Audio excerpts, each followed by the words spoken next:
kalau ada apa-apa dengan sekelas sekjen menjelang ulang tahun, maka ulang tahun tersebut akan menjadi ulang tahun yang penuh dengan kemaksudaan. Ini adalah pengalihan isu karena Pak Jokowi baru saja ditetapkan oleh sebuah lembaga OCCRP sebagai orang terkorup di dunia.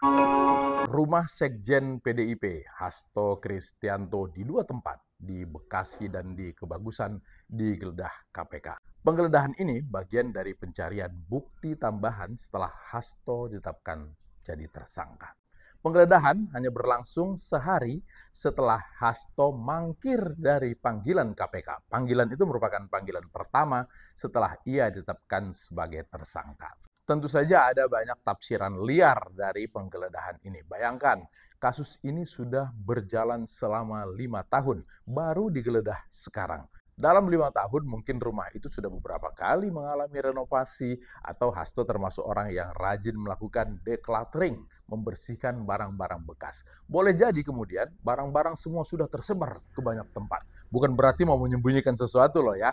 Akhirnya KPK hanya membawa 1 flash disk dan 1 buku catatan kecil. Ini sebetulnya agak berbeda dari penggeledahan-penggeledahan yang lain yang biasanya menghasilkan banyak sekali kardus yang diangkut untuk diperiksa di KPK. Orang kemudian menafsirkan ini adalah bagian dari cyber antara Jokowi dengan PDIP. Loh kok Jokowi? Seolah-olah Jokowi terlibat dalam penetapan Hasto sebagai tersangka. Tentu saja ini adalah tanggapan yang biasa karena penetapan Hasto sebagai tersangka tidak jauh dari dipecatnya Jokowi dan keluarganya dari PDI Perjuangan. Bagi PDIP ini merupakan pukulan.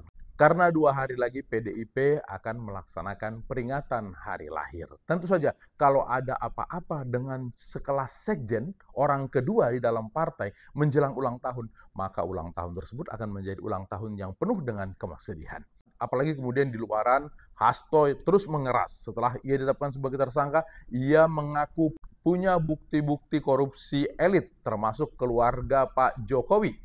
Bukti-bukti itu tidak main-main, dinotariskan di Rusia. Lalu ada juga yang bilang bahwa ini adalah pengalihan isu karena Pak Jokowi baru saja ditetapkan oleh sebuah lembaga OCCRP sebagai orang terkorup di dunia. Maka banyak yang beranggapan bahwa ini adalah kelakuannya PDIP, sehingga harus dibalas. Bagi kita publik yang menginginkan pemerintahan dan negara bersih, silakan saja main bongkar. Kita yang tidak mau adalah hukum dijadikan sebagai alat untuk mencekal, untuk memegang, untuk mengendalikan seseorang. Itu tidak baik. Karena kasus hukum harus diselesaikan di meja persidangan. Tidak bisa diselesaikan dengan ngopi-ngopi. Kalau ngopi-ngopi, persoalan-persoalan ringan saja.